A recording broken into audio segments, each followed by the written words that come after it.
Goeiemôre, baie welkom by Sonstraal se erediens.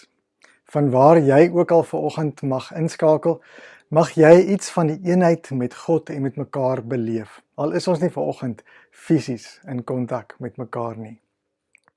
Soos julle kan sien, staan ek vanoggend in my motorhuis. En ek dink soos wat elkeen van julle waarskynlik in julle huise ook 'n plek het waar julle bietjie meer kreatief kan wees, met julle hande kan werk. Is my motorhuis so 'n plek. Vanoggend wil ek my motorhuis omskep in 'n pottebakkers ateljee. En ek wil jou hartlik uitnooi om 'n tyd te verwyl saam met my.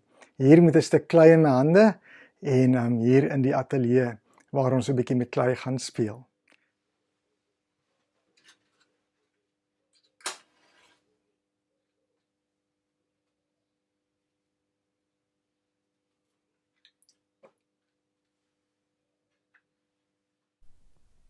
Soos 'n blom na die son draai, soos riviere na die see loop, soos 'n boom na die hemel opreik, soos skape agter hulle herder aanloop, so rig ons harte op die Here, rig ons harte op die opgestane Here. Amen.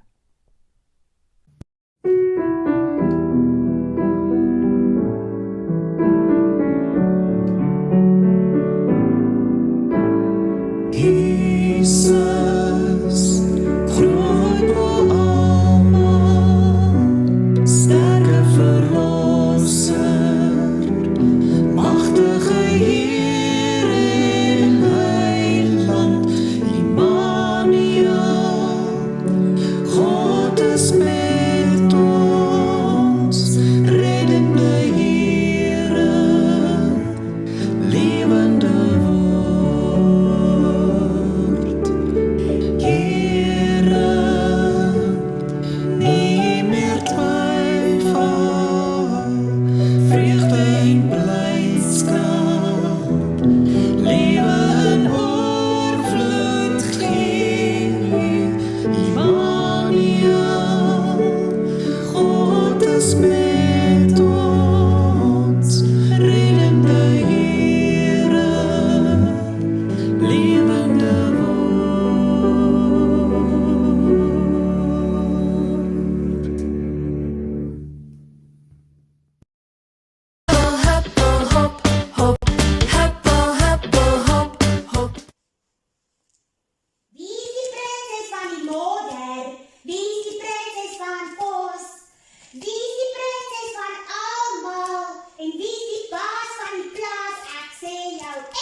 Jy sing die liedjie heeltemal verkeerd, Vila. Hoekom dink jy dat jy 'n prinses is? Want ek is die belangrikste dier op die plaas, Soekie. Ek is die mooiste. Kan julle dink hoe lank moes Jesus aan my gewerk het om my so perfek te kry? Jy dink daarom baie van jouself, Vila. Maar ek is die kroon van die skepping. Ek is so belangrik. Die Bybel sê ek mag nie eers geëet word nie. Daai reël tel lankal nie meer nie. Jesus het dit geskrap van die lys. Boer Piet is baie lief vir 'n stukkie buiken. En jy is nie baas van die plaas of koning van die diere nie. Jy sal dit nie eendag in die wildtuin maak nie. Jy is 'n plaasvark. Nou wie dink jy is die koning, Snoekie? En natuurlik sal ek dit maak. My oom is 'n bosvat en my tannie 'n vlatvat. Ek dink ons moet nou in die kar klim en wildtuin toe ry. Nou toe, Vila, gaan haal jou verkyker en ek kry die bosbaas se sleutel.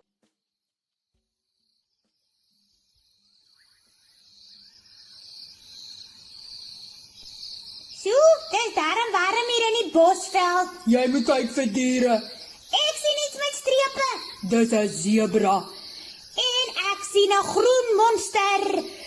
Dis 'n krokodil. En daar's 'n ding met 'n lang nek. Dit is 'n kameelpaard. En ek sien 'n renoster. En ek sien 'n bees.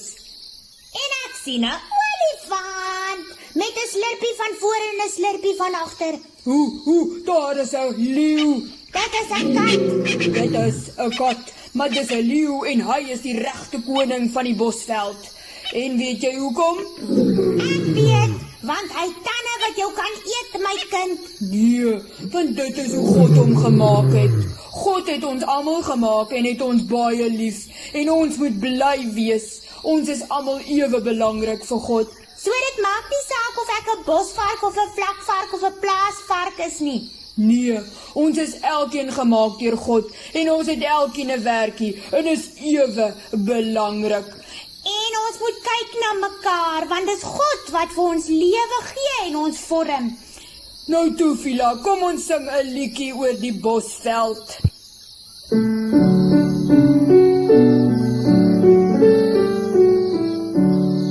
Das vissies in die water, kyk hoe swem hulle rond.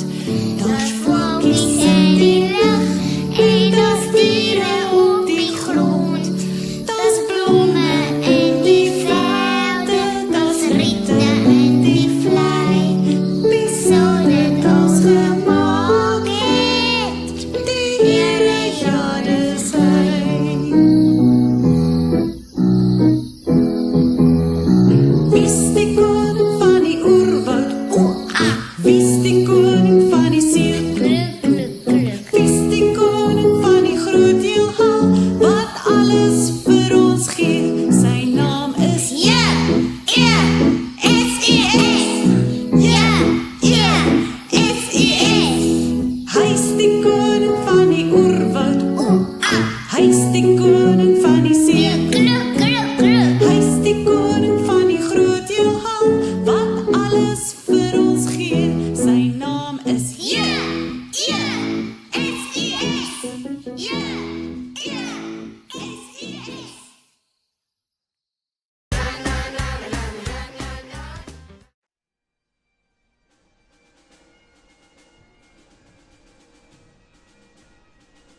Here, baie dankie dat ons vanoggend op hierdie manier by mekaar kan wees. Dankie vir u woord waaruit ons kan lees en waaroor ons saam kan dink. Kom Here, kom vorm ons vanoggend deur u woord en deur die Gees as ons saam na u woord luister. Ons bid dit in u naam alleen. Amen.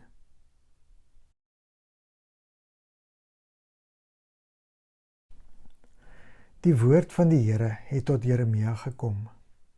Gaan af na die pottebakker se huis toe. Ek sal daar met jou praat. Ek is toe af na die pottebakker se huis toe en hy was juis besig om iets op die skyf te maak. Maar die ding wat hy aan die maak was uit die klei het misluk en hy het toe iets anders gemaak soos hy dit wou hê. Toe kom die woord van die Here tot my.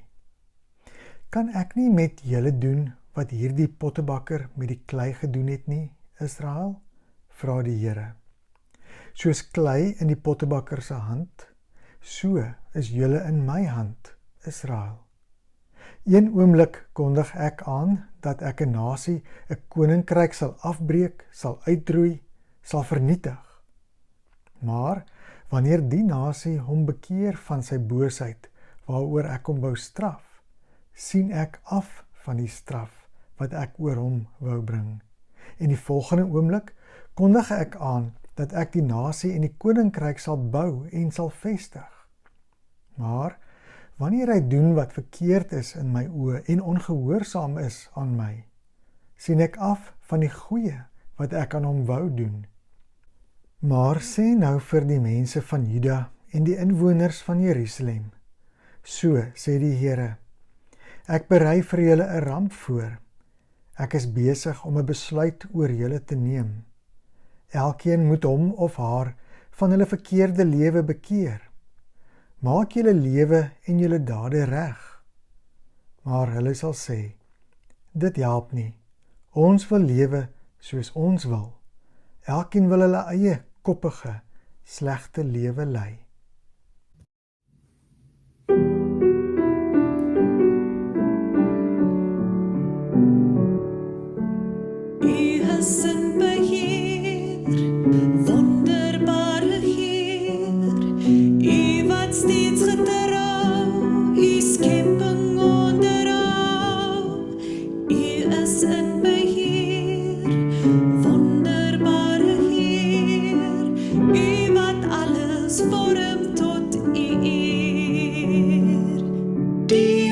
Son vertoon die heerlikheid, die sterre in die aand, die majesteit.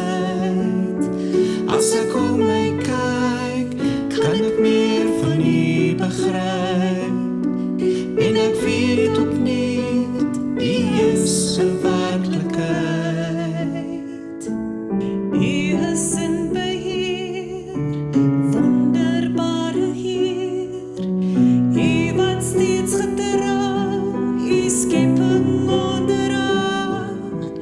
U is in beheer, wonderbare Heer, U wat alles vorm tot U eer. U alleen laat val die vroeë reën, en U alleen gee lewe deur U seën. As ek om my kyk, kan ek meer van U begryp, en ek weet opnuut, U is 'n werklikheid. U is in beheer, wonderbare Heer, U wat steeds getrou, U skepping onderhou. U is in beheer, wonderbare Heer, U wat alles vorm tot U eer.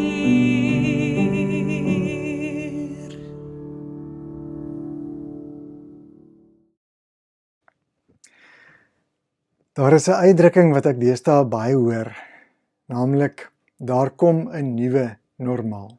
Dit wat voorheen as die normale gang van die lewe beskou was, bestaan eenvoudig nie meer nie. Ten minste nie vir 'n tydperk nie.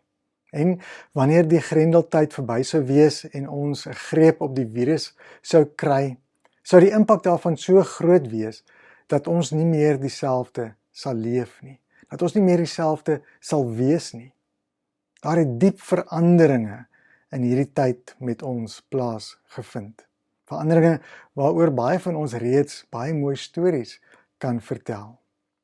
En die verrassende is dat niemand onaangeraak is deur die impak van die virus nie. Op een of ander manier is elke mens in die wêreld daardeur getref en daardeur verander. Sommiges sê oor hierdie nuwe normaal: "Ai, as ek net kan terugkeer na my ou lewe, na my normale lewe, toe ek nog kon werk toe gaan, toe ek met my vriende en familie kon kuier, toe ons kon gaan as gesin of as huishouding ergens heen ry en sommer net in die publiek 'n bietjie rond beweeg, kon gaan uit eet." Party sê ja, as ek maar net weer 'n inkomste kon genereer sodat ek kos op die tafel kon sit. Ai, as ons maar net kon terugkeer na die ou normaal. Ander sê oor hierdie nuwe normaal: mag ons nooit ooit weer terugkeer na die ou manier van lewe nie.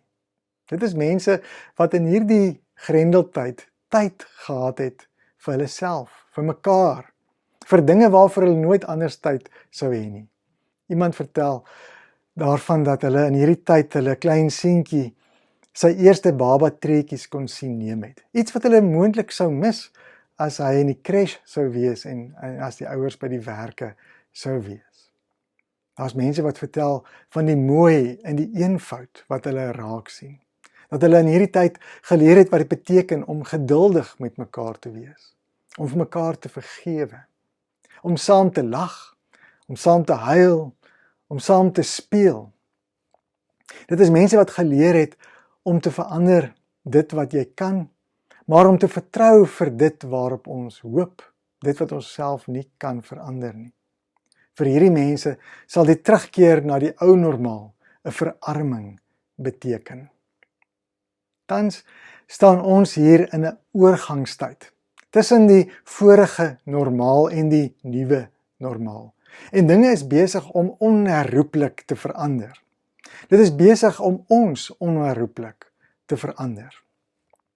As ons eerlik is, moet ons sê, hierdie oorgangsplek is 'n moeilike plek om in te wees. Dit is 'n tussenin plek. Nie meer ons ou gewone lewe nie, maar ook nog nie op 'n plek waar ons onsself veilig voel en waar ons weet wat gaan gebeur nie. 'n Mens moes die ou bekende vaarwel roep en daarvan afskeid neem. En dit laat ons rou oor dit wat ons verloor het, terwyl ons nog nie iets het om aan vas te hou nie. Nog nie 'n nuwe normaal ontvang het nie. Ons leer nog hoe om op nuwe maniere te leef. Ons leer nuwe gewoontes aan waarmee ons lewens gaan bou en sin daaraan sal gee. Ons begin oor. Dit is vir ons 'n nuwe begin. Dit laat dink my aan Jeremia. Jeremia tree in Juda op as 'n profeet. Juis in die tyd toe God se volk in 'n gemaksone verval het. Dit is ongeveer 620 jaar voor Christus. En die Israeliete, met wie God eens 'n verbond gesluit het weggedraai van God se verbond met hulle. Hulle het ander gode begin dien. Hulle het van God vergeet. Die bruid het haar rug op haar goddelike minnaar gedraai. Die leuen van hulle valse gerusheid in hulle godsdienstige rituele en hulle offerpraktyke in die tempel het besit van hulle harte geneem. En Jeremia, wat hulle hartstogtelik liefgehad het, word geroep om God se volk tot die besef te bring van hulle sonde en hulle tot bekering te roep, om God se oordeel oor hulle aan te kondig. Hiervoor het die Israeliete vir Jeremia gehaat. Hulle het hom as 'n verraaier beskou, wat hom meermale om die lewe wou bring. 'n Mens kan dink hoe Jeremia met God hieroor moes worstel. Want sien, sy roeping was baie duidelik uitgespel. Ons lees dit reeds daar in die begin van Jeremia in hoofstuk 1 vers 10. Kyk, staan daar. Ek stel jou vandag aan oor nasies en koninkryke, om af te breek en uit te roei, om te vernietig en plat te slaan, om te bou en te vestig. Die skrif was teen die muur. God se oordeel was onafwendbaar. Beteken dit, God is klaar met sy volk? Is God se oordeel die laaste woord te spreek? Toe stuur God vir sy profeet na die dorp se kunstenaar, die pottebakker. En hy sê vir Jeremia, gaan hou die kunstenaar fyn dop. Kyk en leer, want soos die pottebakker met sy klei werk, so werk ek met my volk. Pottebakkery was 'n algemene bedryf in daardie tyd.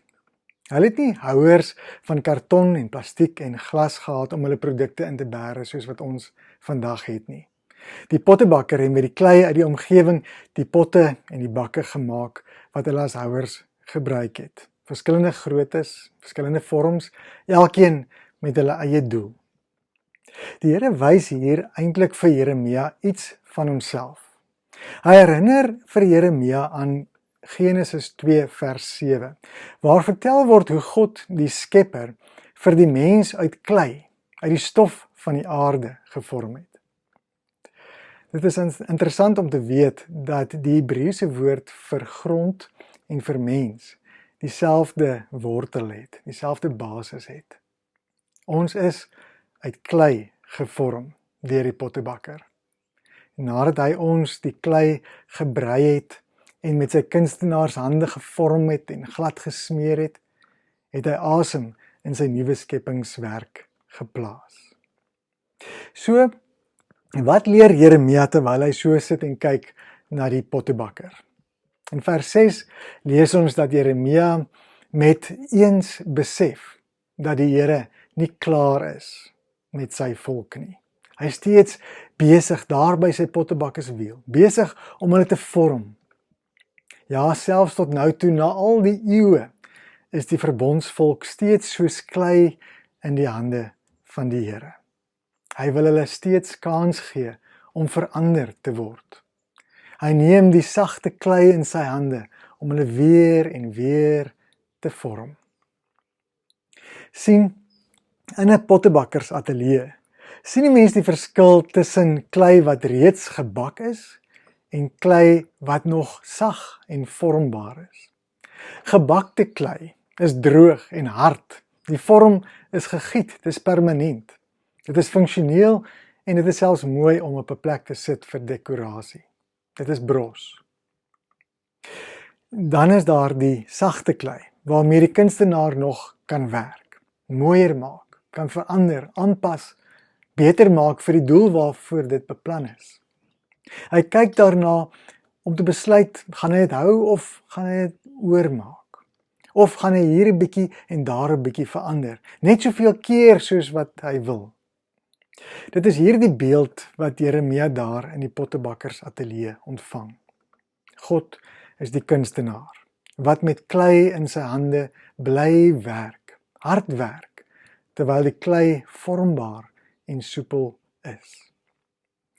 So sien Jeremia is die mens, deur God gevorm, asem ingeblaas, maar nie gebak nie. Nie maar net gemaak en laat staan nie. Nie maar net op 'n manier gemaak en onveranderlik gelos is nie. Nee, die mens is ook soepel, veranderbaar, vormbaar, aanpasbaar in God se hande. God vorm en hervorm ons met sy kreatiewe kunstenaarshande. Hoekom? Omdat hy homself aan ons verbind het. Hy is getrou aan sy verbond, aan sy liefdesverbintenis aan ons. Hy kyk na ons, hy sien ons sterkpunte raak en hy maak dit nog sterker. Hy kyk na ons, hy sien ons swakpunte en hy verander dit so 'n bietjie, hy werk 'n bietjie daaraan. Hy gebruik sy kunstenaarshande om ook daardie swak plekke uit te skakel, uit te vryf, glad te maak. Vers 6 sê dit duidelik, soos klei in die pottebakker se hand, so is julle in my hand. Dis dan waar die Here wegbeweeg van sy pottebakkerswiel, om vir Jeremia verder te leer oor hoe hy, nie net met Israel nie, maar ook met die nasies en die koninkryke werk. En dis asof die Here 'n regstelling wil maak rondom die beeld van die klei en die pottebakker se hande. Want, sien, hierdie beeld kan maklik verkeerd verstaan word. Dit kan verstaan word dat dit sou beteken dat die mens nou eenmaal oorgelaat is in God se hande en dat die mens niks aan sy of haar eie lot kan doen nie. As God jou wil vorm, dan sal hy jou net so vorm. Finish en klaar. Dit is natuurlik 'n fatalistiese houding wat baie mense in die wêreld het. Wat dit natuurlik ook maklik maak om vir God die skuld te gee vir alles wat verkeerd gaan in hierdie wêreld. Dit is volgens hierdie oortuiging dan mos God wat alles in sy hande vorm. So, hoekom doen hy dit so swak? Hoekom is daar soveel foute? Hoekom, Here, bring U dan iets soos die coronavirus of kanker of vigs in ons wêreld in? As U die pottebakker is die pot mos nou die produk van U handewerk, nie waar nie? Maar voordat Jeremia vir die Here kan wys op hierdie duidelike swak plek van die metafoor van die pottebakker en die klei, vra die Here vir Jeremia om net mooi te kyk, om die pottebakker fyn dop te hou. Kyk, hierdie keer sê die Here vir hom, kyk fyn na die wisselwerking van die pottebakkers hande en die klei. Sien jy dat dit nie slegs die hande van die pottebakker is wat aan die werk is nie, maar dat die klei of saamwerk of nie wil saamwerk nie. Die klei is responsief. Die klei reageer op die handewerk van die pottebakker.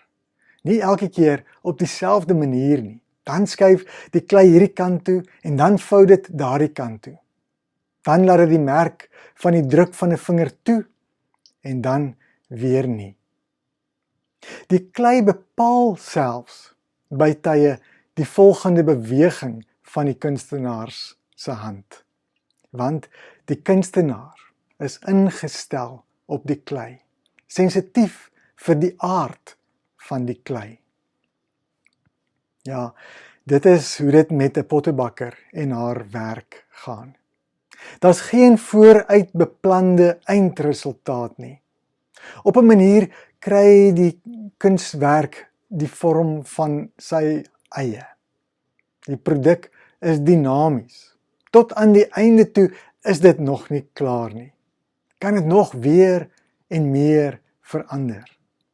Die klei in die hande van die pottebakker is interaktief. Solank die klei sag is die pottebakker nog nie daarmee klaar nie.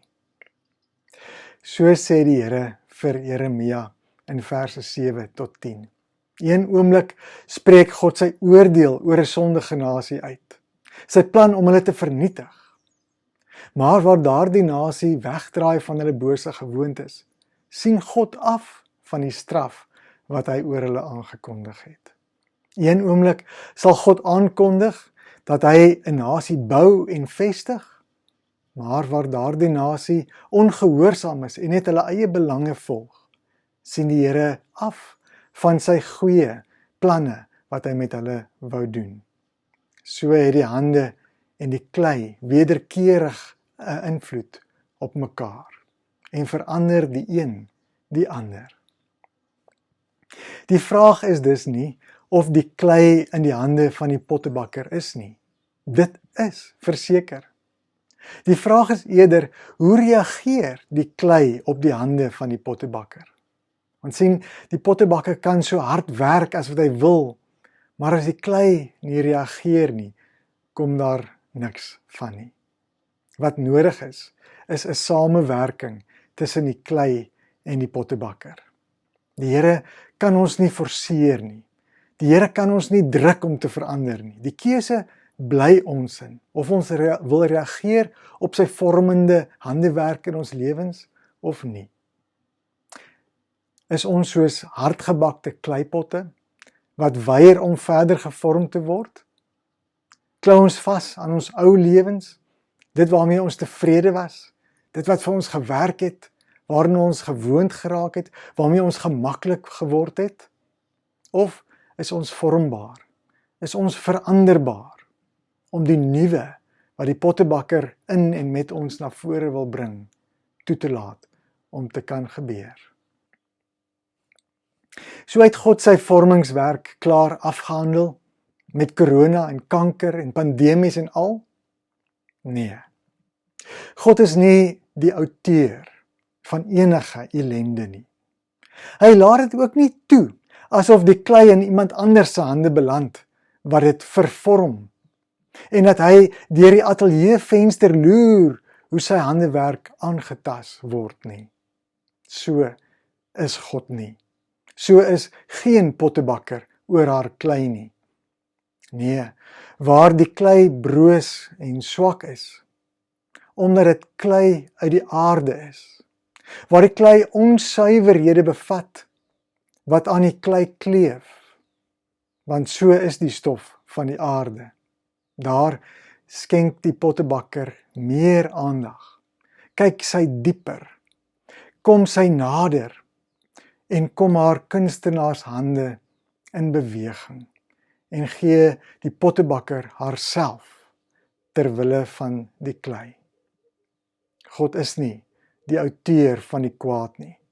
Hy staan ook nie soos 'n toeskouer en laat dit eenvoudig toe nie. Nee, hy laat homself in ons swakhede, in ons ellende, in ons pandemie, en hy gee homself daarvoor.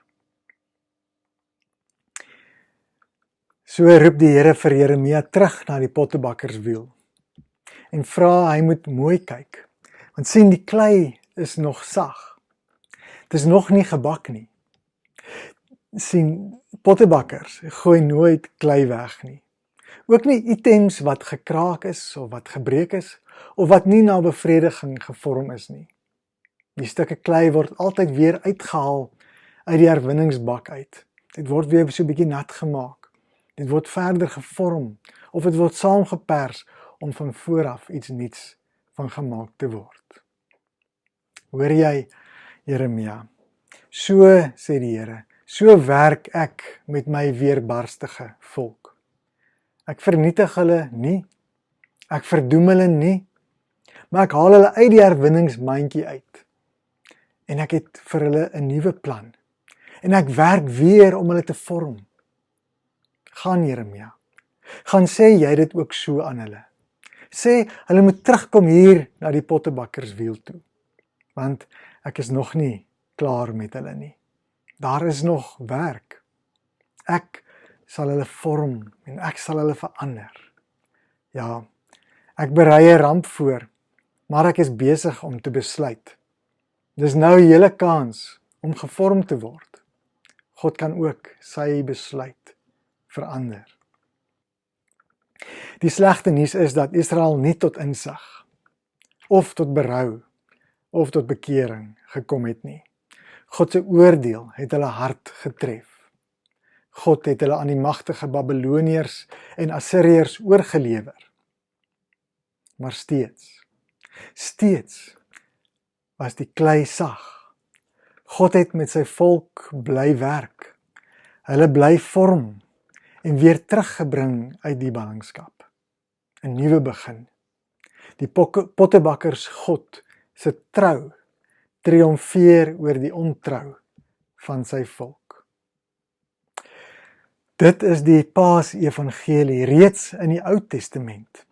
En vandag, na Paasfees, wat weet ons, die pottebakker het weer oor begin met ons. Met die hele wêreld, van vooraf begin. En hy laat nooit die werke van sy hande vaar nie. Ons is sagte klei. Sien en voel jy die hande van die pottebakker in jou lewe? Hoe reageer ons op sy sensitiewe vormingswerk in ons lewens? Niks kan erger wees as om terug te gaan na die vorige normaal nie. Die nuwe normaal? Nee, dit is reeds 2000 jaar oud.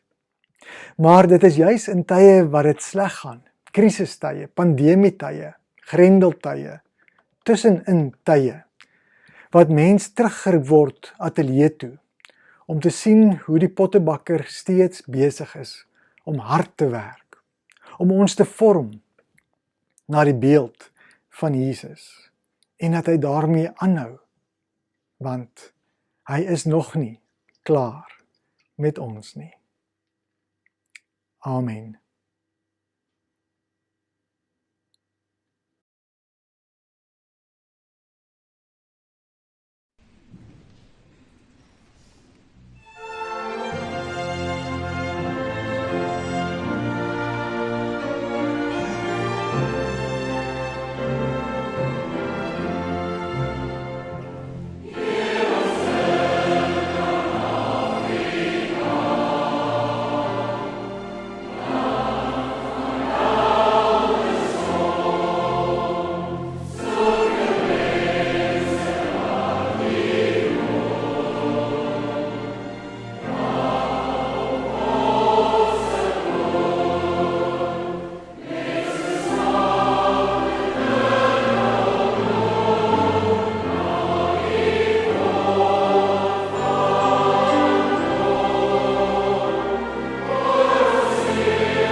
Breekbare kracht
O Here, dink aan u beloftes en vervul dit in ons lewe. Waar ons swak is, gee krag. Waar ons verward is, gee leiding. Waar ons ontsteld is, gee troos. Waar ons dood was, bring lewe. Weg van u af, o Here, is ons niks. In en met u kan ons alle dinge doen.